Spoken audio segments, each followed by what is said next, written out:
அம்மாடி மது, எல்லாத்தையும் மறக்காம எடுத்துக்கிட்டியாமா? எதுவும் மறக்கலையே? ஏமா? ஏய் நில்லு. என்ன பாட்டி?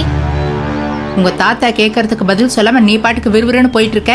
ஸ்கூலுக்கு போறவங்க எல்லாத்தையும் மறக்காம தான் எடுத்துட்டு போவாங்க. இது ஒரு கேள்வின்னு அவருக்கு பொழுது போகாம கேட்டுட்டு இருக்காரு. இதுக்கு நான் என்ன பதில் சொல்லிட்டு இருக்கணுமா? பாத்தீங்களா அவ என்ன சொல்றான்னு? பொழுது போகாம தான் நீங்க அப்படி கேக்குறீங்களா? மது, தாத்தா உன் மேல இருக்கிற அக்கறையில தானே அப்படி கேட்டாங்க. எல்லாத்தையும் மறக்காம எடுத்துட்டேன் தாத்தானா முடிஞ்சு போச்சு. அதுக்கு போய் நீ இப்படி கோவப்பட்டா எப்படி? இங்க பார் மது, அதான் எல்லா பிரச்சனையும் முடிஞ்சிருச்சுல்ல. இன்னும் அதையெல்லாம் மனசுல நினைச்சுக்கிட்டு இப்படி கோவமா இருந்தா எப்படி? அது எல்லாத்தையும் மறந்துட்டு நல்ல விதமா சிரிச்சு சந்தோஷமா இருக்க பாரு. அதை தான் நாங்க எல்லாரும் உங்ககிட்ட எதிர்பார்க்கிறோம்.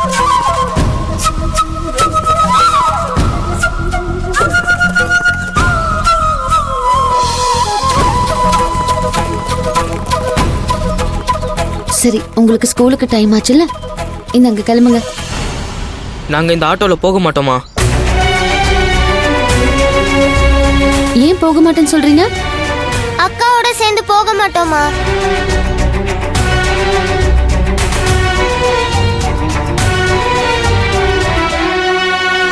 என்ன சொல்றீங்க?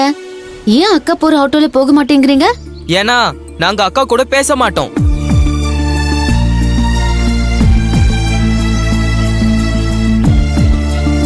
என்ன சொல்றீங்க நீங்க? அக்கா கூட பேச மாட்டீங்களா? ஆமா.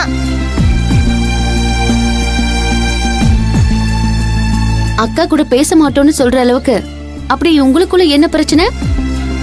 அக்கா உங்க மேல போலீஸ்ல கம்ப்ளைண்ட் கொடுத்தது மட்டும் இல்லாம உங்களை சித்தின்னு வேற கூப்பிட்டு ரொம்பவே உங்களை ஹர்ட் பண்ணிட்டாங்க. இதெல்லாம் நாங்க எப்படி பொறுத்துக்கிறது? அதனாலதான் மது அக்கா உங்களை அம்மான்னு சொல்ற வரைக்கும் நாங்க அவங்க கூட பேசவே மாட்டோம்னு சொல்லிட்டோம். அரவிந்த், அக்காவை பத்தி இப்படி எல்லாம் சொல்லலாமா? நீங்க ஏன் பிள்ளைங்க?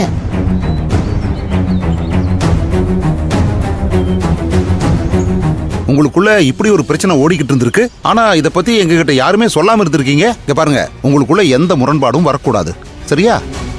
அப்படின்னா அக்காவை அம்மாவை பார்த்து அம்மான்னு சொல்லுங்க தாத்தா.